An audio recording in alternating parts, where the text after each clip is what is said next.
300 آدمیوں کا قبول اسلام۔ حدیث پاک میں آیا ہے کہ ایک اعرابی مسجد میں آ کر بیٹھا۔ تھوڑی دیر کے بعد اس کو رفع حاجت کی ضرورت محسوس ہوئی۔ اس نے مسجد کے صحن میں ہی ایک طرف جا کر پیشاب کرنا شروع کر دیا۔ صحابہ کرام نے دیکھا تو انہوں نے منع کیا کہ تم یہ کیا کر رہے ہو؟ نبی اکرم علیہ السلام نے دیکھا تو صحابہ کرام سے فرمایا کہ جو یہ کر رہا ہے تم اسے اس حال میں مت روکو۔ چنانچہ جب وہ فارغ ہو کر آپ علیہ السلام کے پاس آیا تو آپ علیہ السلام نے ارشاد فرمایا کہ یہ مسجد اللہ تعالیٰ کا گھر ہے۔ اللہ تعالیٰ عظمتوں والے ہیں اور عظمتوں والے اللہ پاک کے گھر کو بھی پاکیزہ رکھنا چاہیے۔ آپ علیہ السلام نے اتنے پیار سے اسے سمجھایا کہ وہ بڑا متاثر ہوا۔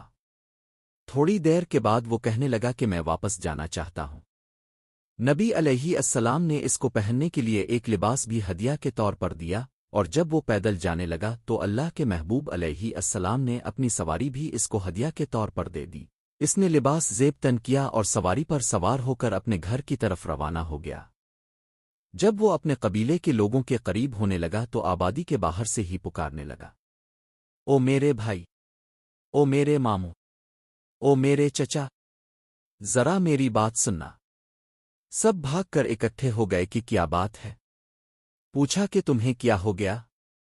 کہنے لگا، میں نے ایک ایسے معلم کو دیکھا جو یقیناً ایک بڑی شفیق اور بااخلاق ہستی ہے۔ میں نے اتنا بڑا جرم کیا کہ اللہ کے گھر میں گندگی پھیلا دی، مگر انہوں نے مجھے ڈانٹا نہیں، مارا نہیں، گالی نہیں دی، انہوں نے مجھ سے سختی نہیں کی، بلکہ مجھے پیار سے سمجھا دیا اور پھر مجھے آتے ہوئے یہ ہدیہ اور تحفے دیے۔ سب لوگ کہنے لگے، اچھا، ہم بھی جا کر انہیں دیکھیں گے۔ چنانچہ اس قبیلے کے 300 آدمی اس کے ساتھ آئے اور اسلام کے دامن میں داخل ہوئے۔